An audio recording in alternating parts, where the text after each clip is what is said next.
Welcome back to Hidden Happy Valley. We're local Historia. Today we're in Bellefonte, Pennsylvania, and we're going to explore its connections to the Civil War and the Underground Railroad. Let's get started.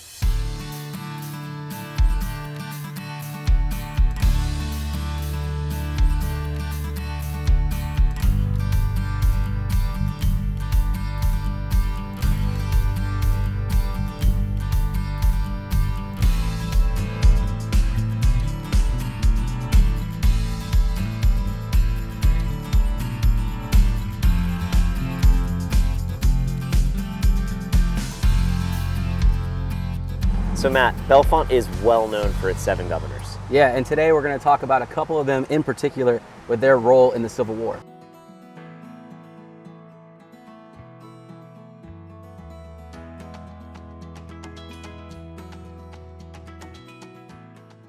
Behind me here is the Greg Post 95, which is a local GAR meeting hall. And the soldiers took a picture in the late 1800s on this bridge, which is appropriately named Veterans Bridge. Behind me is what is known as the Strychnine Corner in Bellefonte. It was called that for all the bars and vices that used to be there in the 1860s. There's a photograph of Bellefonte from this exact corner, and it's the oldest known photograph of Bellefonte. And there's a few really interesting things in that photo that help us date it. There's Andrew Gregg Curtin's original house that he was born in, a stone house.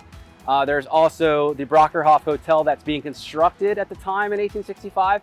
And there's an arch near the diamond, near the courthouse. If you look closely at the picture, it's a triumphant arch, and it was designed for the soldiers to march through as they were celebrating the end of the Civil War. The town of Bellefonte had a soldiers' banquet on July 4th, 1865 to welcome home the troops.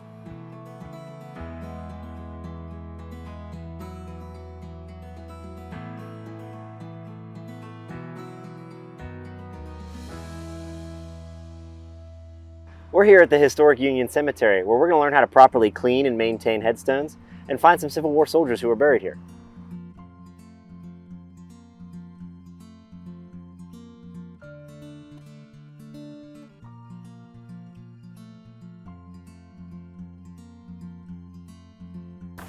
Thanks for meeting us out here. So Connie, you're a volunteer here. Yes, I'm a volunteer here. I'm on the board.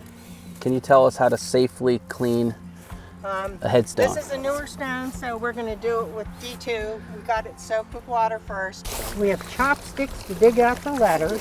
Mm-hmm. And the bamboo spatula is to scrape that lovely green stuff off. Okay. So you don't want to give a wire brush? No wire brush, yeah. No acid. Right.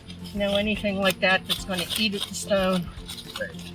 Or start producing more of this algae and stuff. The stones in the older section are probably the most that I know of are like around 1812 are the first ones. Mm-hmm. You want to be mindful of how you treat them. These chopsticks are between the letters? Yep. Yep.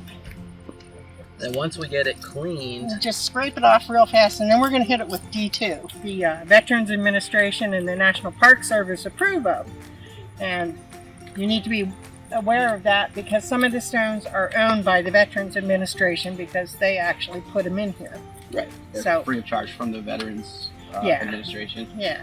For any veteran. Okay. For the veterans. Yeah. So a lot of them are veteran stones. And you have to be careful not to hurt them. But that's true for all the stones. So for folks who want to come out and clean a headstone, like what would you suggest they do first? Ivory soap actually is what's recommended first. Okay, so soap it? Yeah, just soap it. Do they need to contact the cemetery first? Is that like a good idea? Yeah, because we're the ones that are supposed to be taking care of them. Right. Work with the Cemetery Association and let's see what, options there We're are. out here all the time. I mean, we have volunteers out here every Saturday doing something. How many stones do you think you guys have cleaned in this cemetery? 500, which is just a small amount because there's 10,000. You want to keep that then?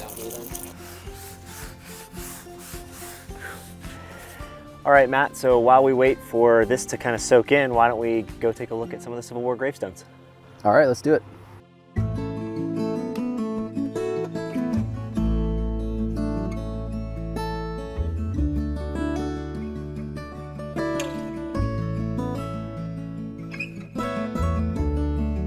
So this is General James Beaver, a soldier of the Republic, a servant of the Commonwealth, a lover of his kind, and a follower of the cross. That's a great epitaph for him. He was very well respected by his men. He was the colonel of the 148th Pennsylvania Volunteers, and he ended up losing his leg after being shot in a battle in Virginia in 1864. They amputated his leg at the hip in a farmhouse kitchen. So he would go on to be president of Penn State University, a governor of Pennsylvania, and the namesake for Beaver Stadium today.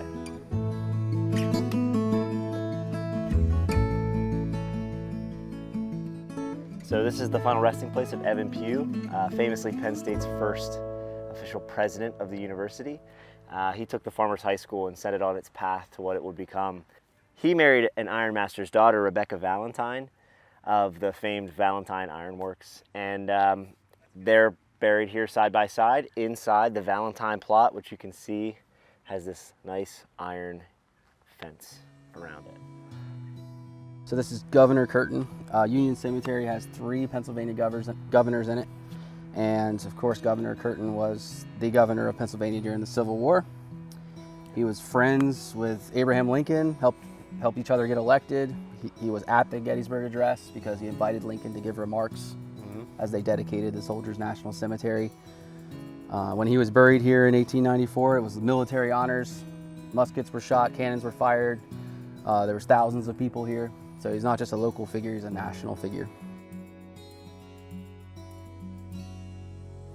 So this is the headstone of George W. Harris, a Medal of Honor recipient. And he served in the 148th Pennsylvania and Company B, and his actions to receive the Medal of Honor occurred at Spotsylvania Courthouse, where he charged into the Confederate lines and retrieved a Confederate battle flag to great peril. So these significant actions awarded him with the Medal of Honor.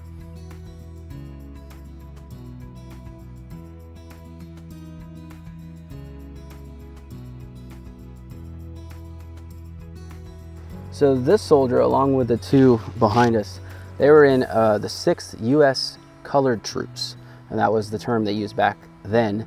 And that's referring to a segregated all-black regiment, you know, with white officers. And they were in the 6th USCT, and they served in Newmarket Heights and places in Virginia, and they fought for the freedom for all, because it actually said that on their battle flag that they carried into battle. It said, "Freedom for all." This is Lieutenant James Cook. He died from wounds received at the Battle of Po River, which is the opening scenes of the Battle of the Spotsylvania Courthouse. He's in the 148th, Pennsylvania boy, huh? Pennsylvania, yep. Center County. Center County. So this is an interesting one because, first of all, it's a cenotaph. He's not actually here. He was buried in Virginia somewhere because it looks like he was killed September 30th, 1864 on Peebles Farm. The Battle of Poplar Spring Church. So his remains are there somewhere, but this is just in honor of him. And I believe this Lieutenant James P. Gregg is the namesake of our Gregg post, the GAR posts that we pointed to in town.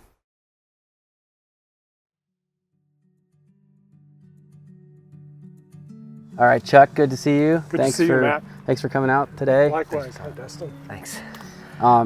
You're a Civil War buff. That's easy to say. You've done a lot of research on the Civil War in general, and then specific guys in this cemetery. Yes, I have.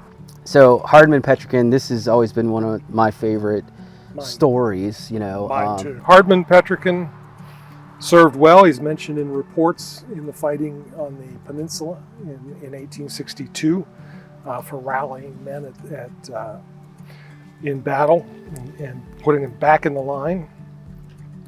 And September 16th of 1862 at Antietam, the night before the big battle, right.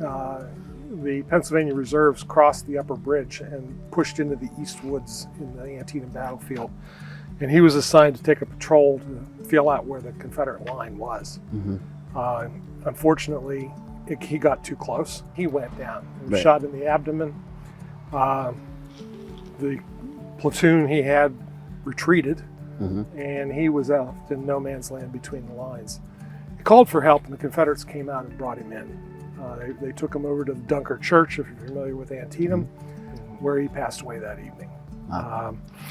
He did, before he died, he gave an Alabama, they were Alabama troops, he gave an Alabama officer his watch and a sword, and asked if possible to get those things back to his family. Right. The officer lost track of both items, Okay. but he was able to confirm later that the watch had gotten back to the Petrican family here. And then in the process of confirming that it got back here, he realized the sword had not. So he spent 7 years looking for the sword, and he found it with a gentleman in Texas. So he convinced the gentleman to give it up. He took the sword, and in the 1896, I believe it was, or 97, he brought the sword back here to Bellefonte. It was a big deal. They had a dinner.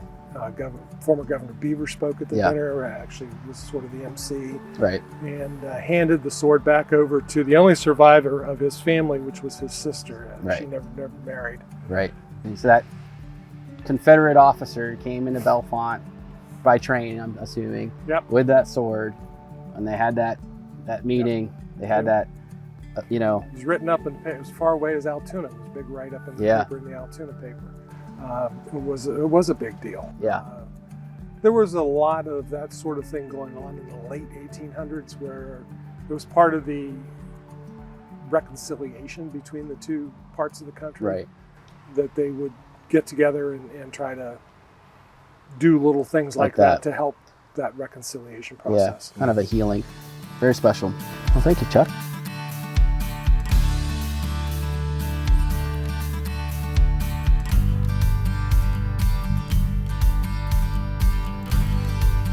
Following the Battle of Chancellorsville, Governor Curtin visited the men of the 148th Regiment to inspire them, to galvanize them following their first baptism by fire. And when he stepped up onto a stump to address the men, he had noticed how many men were now gone.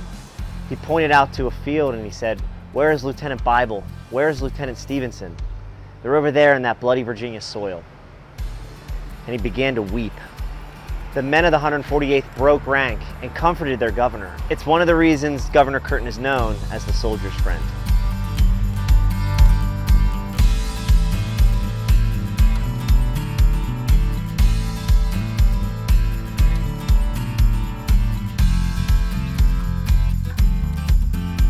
That's it for part one of Bellefonte, focused on the Civil War. In part two, we're going to dive into the Underground Railroad connections, so stay tuned.